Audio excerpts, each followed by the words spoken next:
Brock Purdy has heard the noise for a long time now. The system talk, the game manager talk, the usual internet routine where people try to put a ceiling on him before he even gets a real chance to stretch the roof off the building. But when you dig into the actual numbers, and this is where San Francisco 49ers news gets interesting, the story changes fast.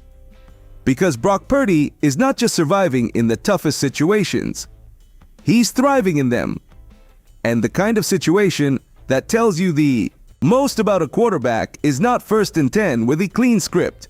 It is 3rd and long, when the defense knows what is coming, when the pass rush can pin its ears back, and when the whole field turns into a pressure cooker. That is the down, where excuses go to die. And yet, look at Purdy. He is sitting at the top of the league in success rate on 3rd and long, defined here as 8 or more yards to go, and he's not barely sneaking into the conversation. He's standing out by a pretty wide margin over some of the biggest names in football: Josh Allen, Joe Burrow, Jordan Love. These are quarterbacks people love to put on a pedestal when the topic is arm talent, improvisation, or handling chaos. But Brock Purdy has been right there, and in this specific situation, he has been better than the argument that keeps getting thrown at him. That matters because this is the one spot where the Shanahan system cannot carry him on its back and walk him across the finish line. First down is where a system can help you set the table. Second down is where a coaching staff can shape the menu. But 3rd and long is the main course, and the defense is serving it hot. At that point, the quarterback has to see it, trust it, and rip it. No amount of nerdy internet hand-waving changes that. You either produce there, or you do not. And Purdy has been producing there. Now here is where it gets even better for the Niners. A lot of people try to dismiss that stat by saying, well, he must be throwing short of the sticks. Nice try. The data does not really back that up. Purdy is near the top again when it comes to the percentage of throws that actually reach the sticks in 3rd and long situations. That means he is not just dumping it off and hoping for luck. He is pushing the ball to the marker and giving the offense a real chance to convert. That is quarterbacking. That is not hiding. That is not shrinking from the moment. That is standing in the smoke and delivering the throw. And the part that should really make every Niners fan sit up straight is this. He has been doing it while operating in an offense that, in 2 of the last 3 seasons, has dealt with some of the worst receiver separation in football. Let that sink in. A lot of quarterbacks get praised when their wideouts are flying open by 5 yards and the field looks like a red carpet. Purdy has spent stretches working with far less space, less separation, and less help than the casual critic wants to admit. That means the window is tighter, the read is harder, and the margin for error is thinner. In Niners news today, that is a huge deal because it tells you the performance is not just about the design. It is about the guy executing the design under real pressure. And that ties into another important piece of the story. Purdy has consistently shown some of the highest air yards per attempt since entering the league in 2022. So this is not some check-down merchant hiding in the flat and living off easy mode. He is willing to push it. He is willing to test the defense. He is willing to make the throw that actually moves the chains. That is why this conversation keeps circling back to the same point. The system quarterback label is too lazy for what the tape and the numbers are showing. The system matters, sure. Every quarterback benefits from structure. But structure does not automatically produce this kind of 3rd and long efficiency. Structure does not magically make a quarterback accurate beyond the sticks. Structure does not erase pass rush, disguise, timing, or anticipation. Purdy is dealing with the same stuff everybody else is dealing with, and he is still making it work. That should tell you something. And here is the part that raises the ceiling even more. The receiving situation should be better this year. Even before training camp starts to reveal the full picture, you can already feel the difference in the air. A healthier group, more bodies, more stability. More chances for Purdy to do what he does best, which is play on time and punish defenses that overcommit. Fred Warner coming in with that healthy glow is another giant piece of this whole thing. When your defense is sharper, fresher, and more functional, your offense gets more chances to play with a lead, and Purdy gets to stay in rhythm instead of living in crisis mode. That is where this thing gets dangerous for the rest of the league. So when somebody tries to reduce Brock Purdy to a byproduct of the system, the response is simple. Look at 3rd and long. Look at the data. Look at the throws to the sticks. Look at the fact that he has been doing this without ideal separation around him. That is not smoke and mirrors. That is not a fluke. That is a quarterback who keeps showing you the same thing in the hardest moments. And the harder the moment gets, the more the argument starts to crack. The NFL schedule release always creates a strange kind of theater around the league. Everybody rushes to circle wins and losses in May like they have a crystal ball sitting on the coffee table. Strength of schedule graphics start flying around social media. Fans panic. Analysts overreact. And then by October, half those predictions are sitting in the trash next to cold chicken wings and broken fantasy football dreams. But if you really want to understand hidden advantages in the NFL, especially in serious San Francisco 49ers news, you have to look deeper than opponent records. You look at rest. That is the sneaky detail that quietly shapes seasons while everybody else argues about quarterback rankings on the internet. And for the 49ers, this year could have been a whole lot uglier.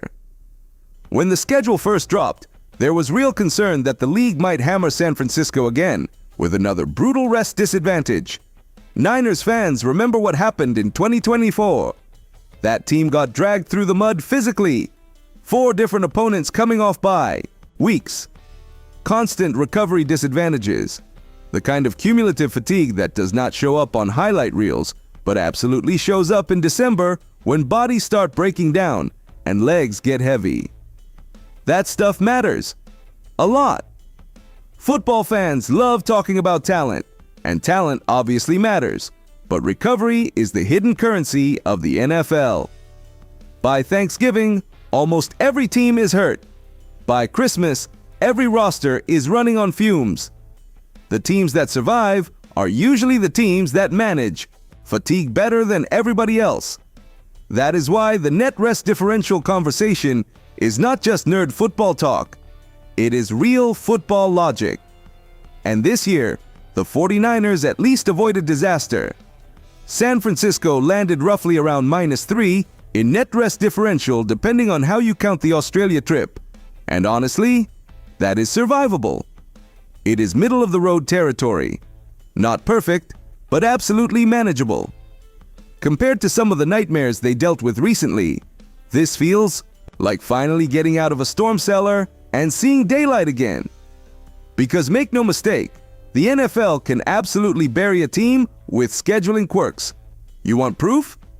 Look at the Chargers sitting at -26. That is a schedule built like a booby trap. That is the kind of setup where even a talented roster can slowly unravel from exhaustion. The 49ers know exactly how dangerous that becomes because they lived versions of it already. So for San Francisco to come out of this schedule release without being thrown into the furnace again is quietly one of the better developments of the offseason. Now, there are still some landmines here. The Atlanta game jumps off the page immediately. Monday night against Washington, followed by an East Coast road trip with a 10 a.m. Pacific body clock kickoff. That is classic trap game material right there. Fans who have watched this team for years know those early starts can get weird fast. Your body still thinks it is breakfast time, and suddenly, you are trying to stop a Falcons offense in humid air, while half the roster looks like it needs another cup of coffee. And historically, those games have bitten West Coast teams before. Older Niners fans remember the strange old NFC West days when Atlanta and New Orleans somehow lived in the division like the NFL was throwing darts at a map, blindfolded. Those trips were never easy, even when San Francisco had the better roster. But compared to prior seasons, the travel layout this year is actually fairly reasonable early on. The 49ers barely leave the West Coast until week 7. That matters more than people think. Less travel stress, better recovery rhythms, fewer disruptions. In Niners news today, that is one of the hidden advantages nobody talks about enough. Now let's get to the giant kangaroo-shaped elephant in the room, Australia. This thing is fascinating because nobody really knows how much it will affect teams yet. No NFL team has ever had to deal with crossing the international dateline for a regular season game. The Rams and 49ers are basically volunteering as lab rats for football science. And yeah, technically San Francisco gets extra days before the Miami game afterward, but come on.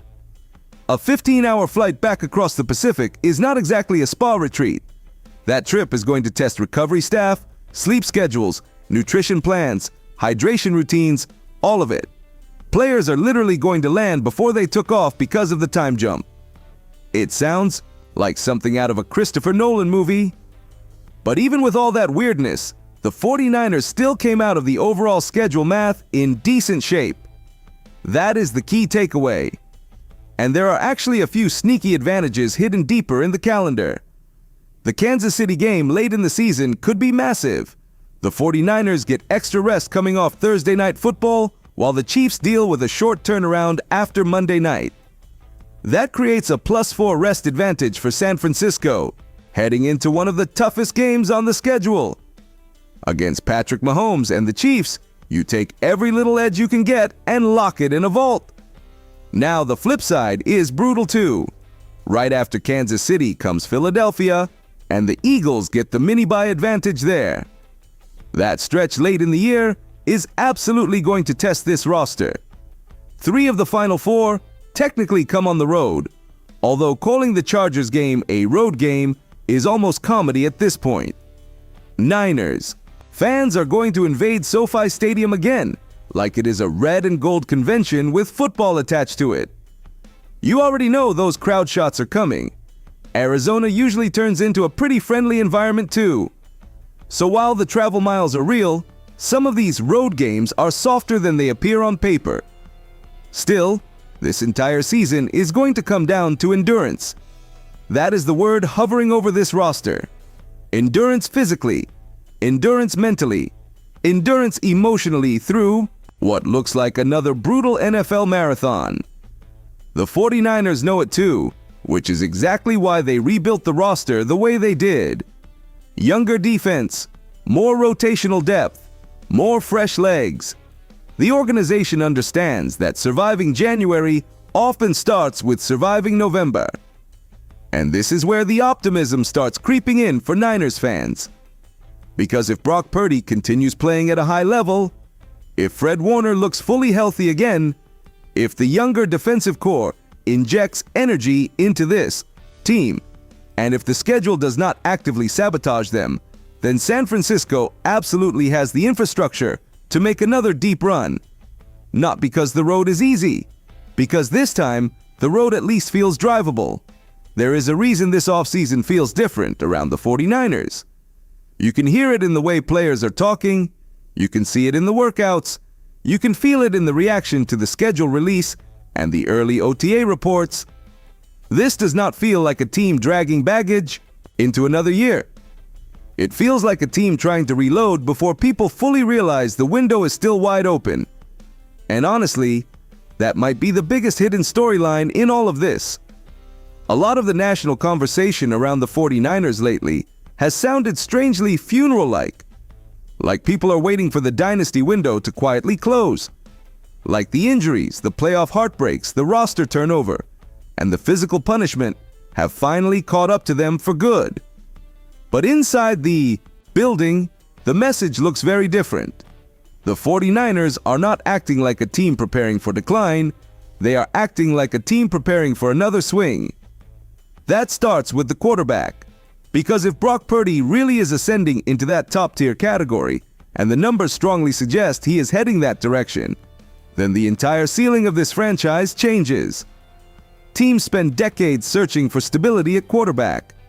Some franchises burn through coaches, coordinators, draft, picks, and front office regimes without ever solving the puzzle. The 49ers may have found their answer with the last pick in the draft. That still sounds ridiculous when you say it out loud. But football does not care where you were picked. Football cares whether you can deliver on 3rd and long in December, with the pass rush closing in and the season hanging in the balance.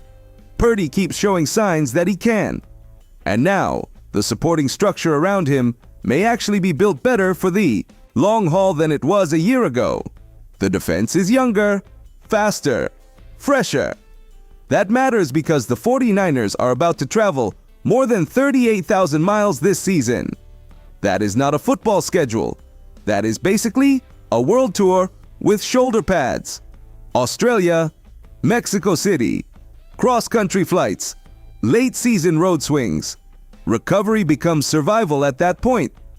So when San Francisco invested in youth defensively, they were not just thinking about talent, they were thinking about endurance, about rotational energy, about avoiding the kind of physical collapse that slowly wore this team down in past seasons. And Fred Warner being healthy again could change the emotional heartbeat of the entire defense. You can tell when Warner is fully moving. The defense feels faster because he processes everything instantly. One healthy Fred Warner erases mistakes before they become disasters. He is the kind of player who stabilizes everybody around him. When your defensive leader is flying sideline to sideline again, the whole unit starts playing with more confidence. That is why these OTA updates matter more than people think. No, there are no pads yet. Nobody is winning the Super Bowl in May, but momentum matters in the NFL. Energy matters. Belief matters. And right now, the vibe around this roster feels noticeably healthier than it did during some of the darker stretches last season. You can also feel the organization quietly preparing for flexibility after June 1st. That is another hidden football reality casual fans sometimes miss. Once June arrives, teams suddenly gain more freedom financially. Trades become easier to navigate. Retirement decisions become cleaner against the cap. Roster movement starts heating up. And for the 49ers, that means this roster may not even be fully finished yet. That should keep every Niners fan paying attention, because this front office knows the margin between winning the NFC and falling short is razor thin. One extra pass rusher matters.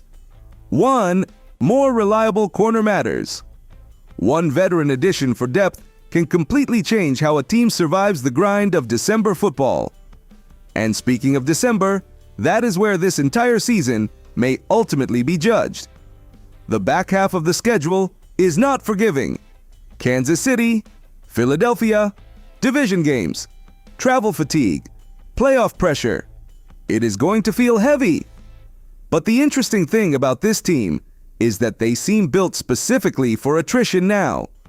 Older offense with experience and timing. Younger defense with legs and energy. That balance feels intentional. And if the younger defenders develop quickly, this roster could become dangerous in a way people are overlooking. Because here is the truth nobody wants to admit outside of San Francisco 49ers news circles. The NFC still runs through a handful of elite teams, and the 49ers remain one of them when healthy. That has not changed. People got distracted by the injury chaos and forgot how terrifying this roster still looks when functional. You still have Kyle Shanahan dialing things up. You still have Fred Warner hunting quarterbacks and closing passing lanes like he is playing chess while everybody else is playing checkers. You still have an offense filled with veterans who understand big moments. And now, you may have a quarterback fully stepping into his own identity instead of just surviving the label people placed on him early in his career. That is why this season feels important beyond just wins and losses. This feels like the year the 49ers either remind everybody exactly who they are, or they let the conversation drift away from them. There is not much middle ground left anymore. The expectations are too high. The roster is too talented. The opportunity is too real. And honestly, that pressure is probably a good thing. Great teams do not run from expectation. They use it as fuel. So now the question turns to you. Do you think Brock Purdy is ready to take that final leap into the true elite quarterback conversation? Do you trust this younger defense to hold up through the brutal travel schedule? And what game on this schedule feels like the defining moment of the season for San Francisco? Drop your prediction in the comments, because this year feels like one of those seasons where every little detail is going to matter. And if you enjoyed this breakdown, make sure you subscribe, like the video, share it with another Niners fan, and turn on notifications so you never miss any Niners News Today coverage. The push to 2,000 subscribers is on, and this community keeps getting stronger every single week. More breakdowns, more film talk, more real conversation all season long. Because if this offseason is telling us anything, it is this: the 49ers are not fading quietly, they are loading up for another fight.